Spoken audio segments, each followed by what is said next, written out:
अब्दुल हकीम, class सादिसा। नसल्ली अला रसूलिहिल करीम।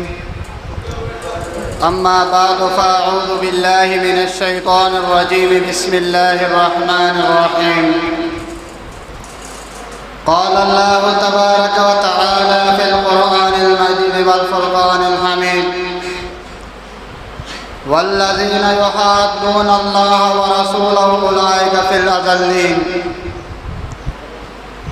वक़ाल अन्नबिय्यु सल्लल्लाहु अलैहि वसल्लम कुल्लु उम्मती मुआफ़न इल्लल मुजाहिरून। मुअज़्ज़ज़ असातिज़ा इकराम और मेरे हम सफ़र साथियों, आज मैं आपके सामने जिस उन्वान पर गुफ्तगू करना चाहता हूँ वो उन्वान है गुनाहों के बुरे असरात। सामीन मुहतरम, जिस तरह गुनाह हम करते हैं इसके असरात भी हैं। कुरान करीम में अल्लाह रब्बुल आलमीन ने फरमाया कि ज़हरल फ़साद फ़िल बर्रि वल बहरि बिमा कसबत अयदीन नास, कि ज़मीन पे फसाद बर्पा हुआ खुश्की और तरी में, ये तुम्हारे करतूते हैं। मुस्नद अहमद के अंदर एक हदीस सैयदना अबू हुरैरा रज़ियल्लाहु ताला अन्हु बयान फरमाते हैं कि रसूलुल्लाह सल्लल्लाहु अलैहि वसल्लम ने फरमाया, जब कोई बंदा गुनाह करता है तो उसके दिल पर एक स्याह धब्बा लग जाता है।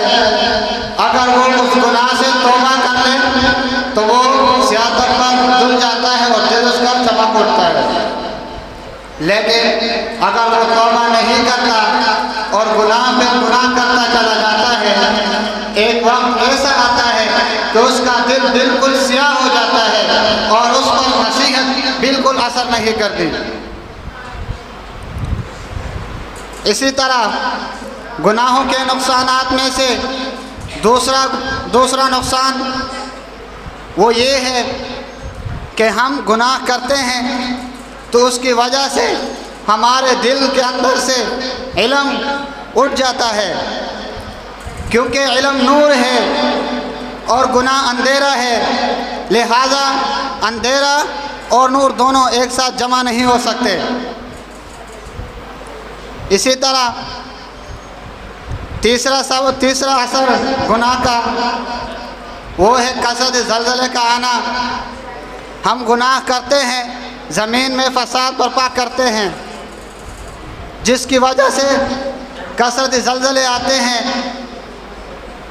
और चौथा नुकसान ये है गुनाह का कि हम गुनाह करते हैं तो उसकी वजह से हमारे अंदर से हया भी ख़त्म हो जाती है। नबी करीम सल्लल्लाहु अलैहि वसल्लम का फरमान है, अल हयाउ खैरुन कुल्लुहु, कि हया ही मुकम्मल खैर है। अल्लाह रब्बुल आलमीन से दुआ है कि हमें गुनाहों से बचने की तौफीक अता फरमाए। वाखिर दावाना अल्हम्दुलिल्लाहि रब्बिल आलमीन।